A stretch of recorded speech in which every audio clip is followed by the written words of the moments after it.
அந்த நாட்டியம் இதெல்லாம் ரொம்பவும் ஒரு ரசனையுடன் அந்த பழமையை போற்றி பாதுகாப்பது. இதையெல்லாம் பார்த்து பார்த்து பார்த்து ஒவ்வொரு விஷயத்தையும் பக்குவமாக செய்யக்கூடிய அமைப்பு நிறைந்தவர்கள் இந்த மீனராசிக்காரர்கள். இவர்களுக்கு என்னன்னா, திடீர்னு பார்த்தோம் அப்படின்னா, அந்த ஒரு ஃபேண்டசி மேல், அதாவது இந்த காதல் சம்பந்தப்பட்ட விஷயங்கள்ல கொஞ்சம் ஈடுபாடு என்பது அதிகம். ஏன்னா, இவங்கெல்லாம் பொதுவாவே கலைகளில் தேர்ச்சி அடையக்கூடிய பெண்கள் தானே.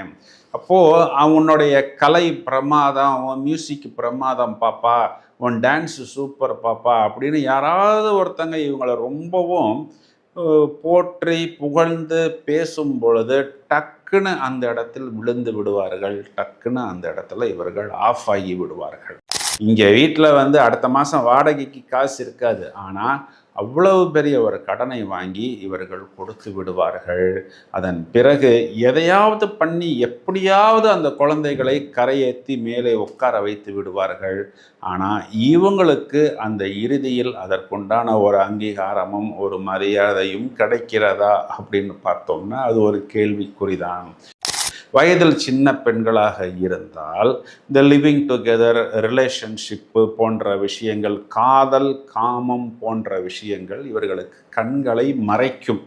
இந்த விஷயத்திலெல்லாம் இவர்கள் ஆரம்பத்தில் ஏதோ நம்மளை ரொம்ப தாங்குறாங்க, நம்மளை ஒரு ஏஞ்சல் மாதிரி வச்சு பாதுகாத்துக்கிறாங்க அப்படின்னு எல்லாம் நினைத்து போவார்கள்.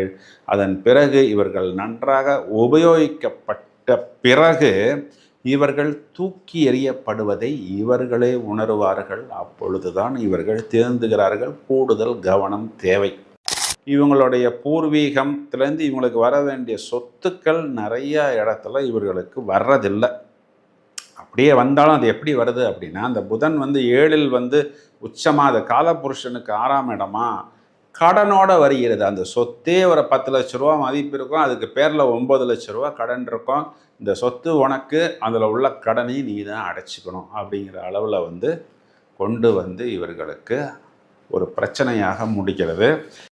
என்னுடைய ஃபேமிலியை விட்டு கொடுக்க மாட்டேன், மாமனாரையும் நான் அப்பா மாதிரி பார்த்துக்குவேன், மாமியாரை நான் அம்மா மாதிரி பார்த்துக்குவேன்னு சொல்லி, இதுதான் மோட்ச ராசியாச்சே. அப்போ இது நீர் ராசியாச்சே. எவ்வளவுக்களவு கழுவி கழுவி ஊற்றப்பட்டாலும் தனிமையில் அழுது கொண்டு புலம்பிக் கொண்டு வேறு வழி இல்லாமல் திரும்பவும் அவங்களுக்கே சர்வீஸ் பண்ணுவதற்கு போய் இவர்கள் நிற்கிறார்கள்.